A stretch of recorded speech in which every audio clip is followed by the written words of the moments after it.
Bonjour à tous, nous sommes dans le jardin de Notre-Dame de Sion à Ain-Carem et plus précisément dans le cimetière où est enterré le père Marie-Alphonse Ratisbonne. Voilà, alors nous espérons que cet espace privilégié pourra inspirer notre lecture de ce dimanche. Deux thèmes se rencontrent dans ce 6e dimanche de Pâques, deux thèmes majeurs, celui du commandement de l'amour et celui du salut annoncé à toutes les nations du monde. Et je vais commencer avec le commandement de l'amour. On peut se demander comment peut-on commander à quelqu'un d'aimer, parce que l'amour en principe est gratuit et doit venir du cœur. Mais il faut savoir que dans le judaïsme, l'observance des commandements, ce qu'on appelle les mitzvot, est très important.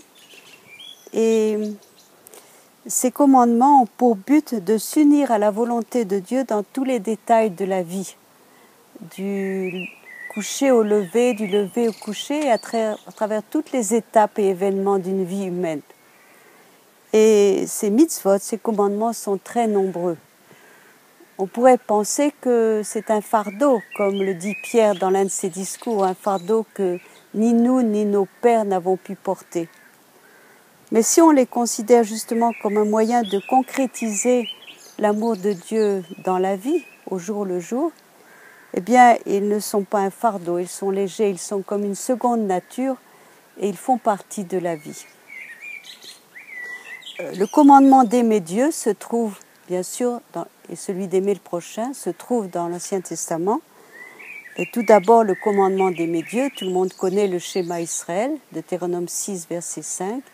Écoute Israël, le Seigneur ton Dieu, le Seigneur un. Tu aimeras le Seigneur ton Dieu de tout ton cœur, de toute ton âme, de toutes tes forces. Et l'amour du prochain se trouve exprimé aussi dans différentes occasions et de différentes manières.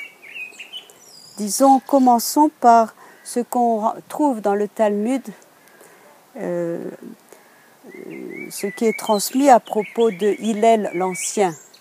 Hillel l'Ancien résumait toute la Torah pendant que le prosélyte qui l'enseignait se tenait sur un seul pied.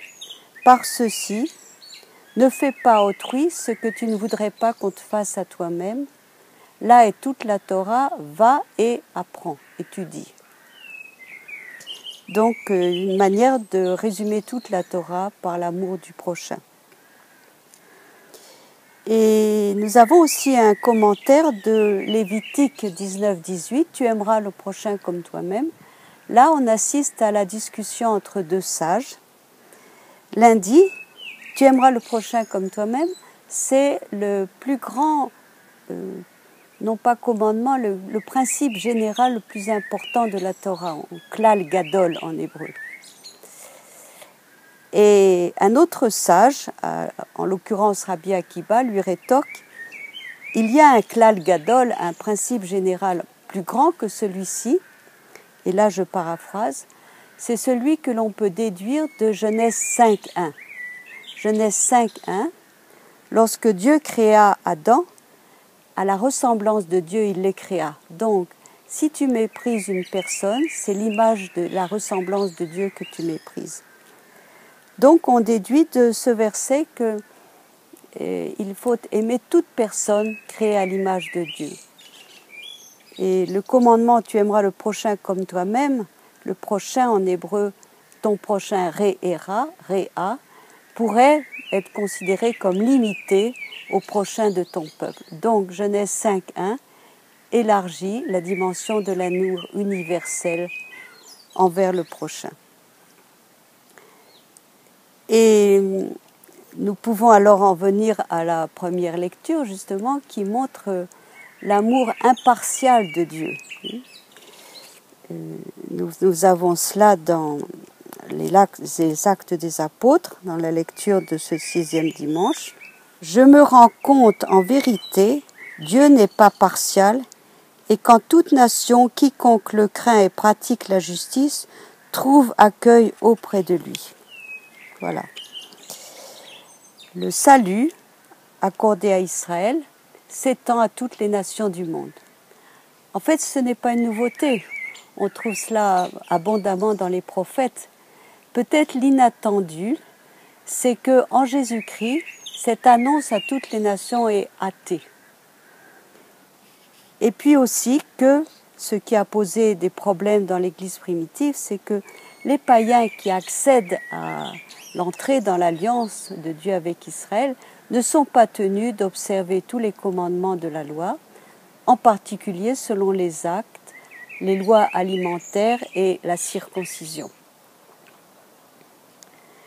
Donc, le salut universel, et c'est l'esprit qui tombe sur toute cette foule rassemblée qui confirme l'universalité du salut.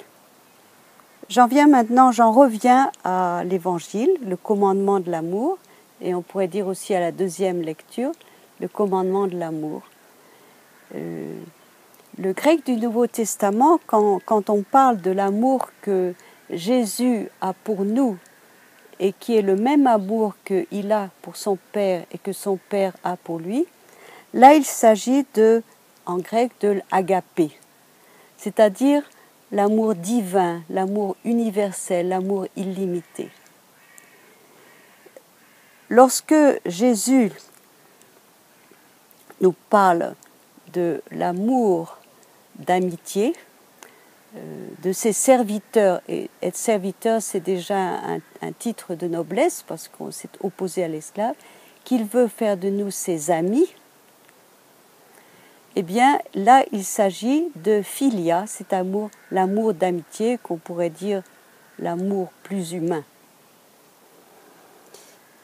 Eh bien Jésus nous aime de ces deux qualités d'amour, de l'amour divin et de l'amour humain, puisqu'il est homme. Et c'est l'Esprit, encore une fois, qui verse dans nos cœurs humains l'amour divin et nous communique la joie parfaite de Jésus, la joie imprenable, la joie que nul ne peut nous enlever, parce que cette joie vient de l'amour et que l'amour libère. Et maintenant, j'en viens pour terminer au psaume. Le psaume va chanter cet amour universel de Dieu accordé à toutes les nations du monde. Le Seigneur a fait connaître sa victoire et révélé sa justice aux nations. Il s'est rappelé sa fidélité, son amour en faveur de la maison d'Israël. J'ai choisi ces versets parce qu'ils unissent justement l'universel et le particulier. Il s'est rappelé sa fidélité et son amour en faveur de la maison d'Israël. Chasdo emunato. Chesed, c'est justement l'amour d'alliance. Emuna, c'est la fidélité, la confiance, la foi. Tout en faisant connaître sa victoire et révéler sa justice aux nations, Dieu se rappelle sa fidélité et son amour en faveur de la maison d'Israël. L'alliance n'a pas été révoquée, comme disait Jean-Paul II. Le fait que le salut s'ouvre aux nations ne retire rien à l'élection d'Israël. Israël demeure le peuple choisi, le peuple élu. Dieu sait choisir sans exclure. Et c'est bien le mystère par excellence que, selon la lettre aux Éphésiens, Paul a eu la mission de révéler. En Jésus-Christ, nous les païens, nous sommes devenus membres du même corps, nous avons part à la même promesse et nous recevons le même héritage.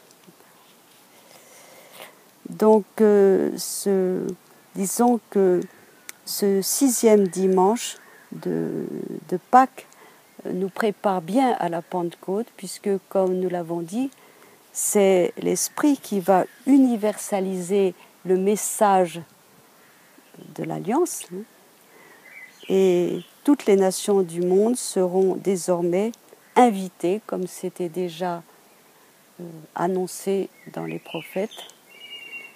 Toutes les nations du monde seront invitées à entrer dans l'unique alliance de Dieu avec Israël.